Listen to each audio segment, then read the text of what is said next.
एक गांव में एक प्रेम नाम का लड़का था जो कि मध्य वर्ग परिवार से संबंधित था।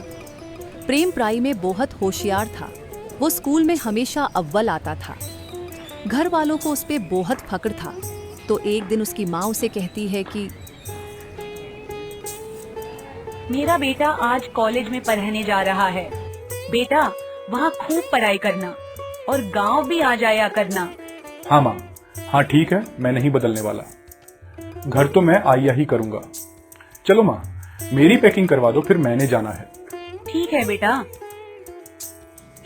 प्रेम एक नामी कॉलेज में मेडिकल लाइन की पढ़ाई करने जा रहा था। वहां जाकर के उसने अपने नए दोस्त बनाए, पर वो अच्छे नहीं थे। प्रेम बुरी संगत में जाकर फंस गया। वो देर रात तक महफिल में बैठता, घर में झूठ बोलकर के पैसे मंगवाता था।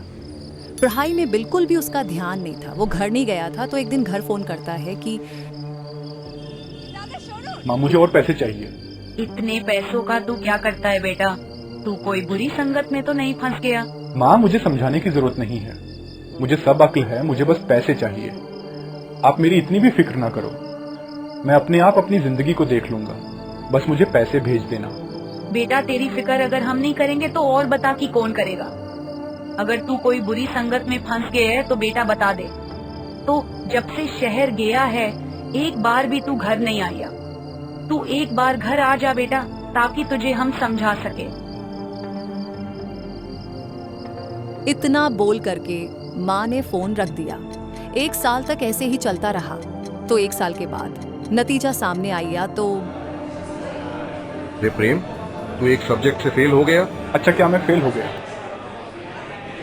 फेल होना तो प्रेम की जिंदगी में तो था ही नहीं। उसे ये सुनकर एकदम बहुत ही बड़ा झटका लगता है, क्योंकि बात उसके स्वाभिमान की थी। वो अपने घर गांव में आ गया और चुप चुप सा रहने लगा। तो बेटा मैं तुझे कहती थी ना कि तू बुरी संगत में फंस गया है। तो अब देखा इसका क्या नतीजा निकला।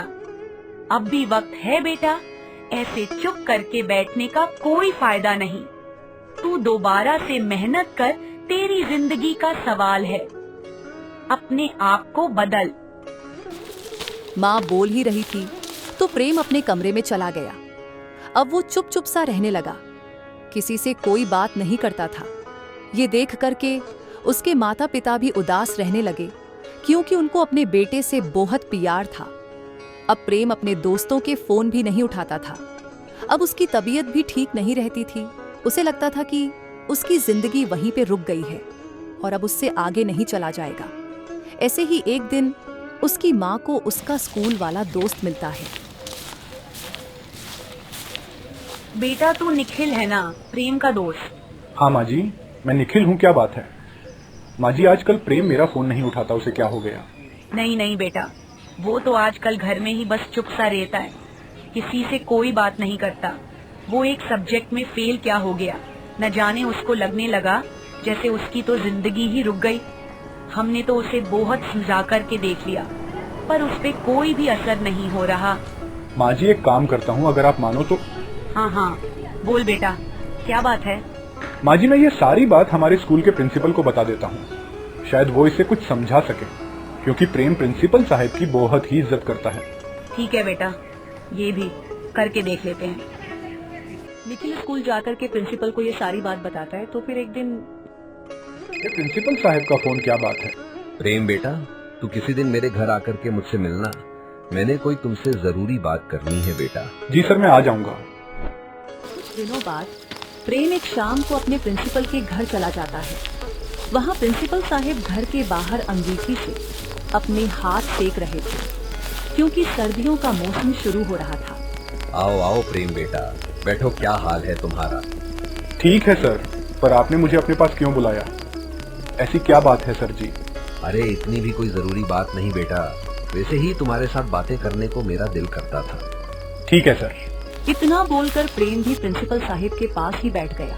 तो प्रिंसिपल साहब ने उसे पूछा तो अब सुनाओ, क्या हाल है तुम्हारा? मेरे स्कूल में तो तुम स्टार स्टूडेंट थे, अब आजकल तुम क्या कर रहे हो?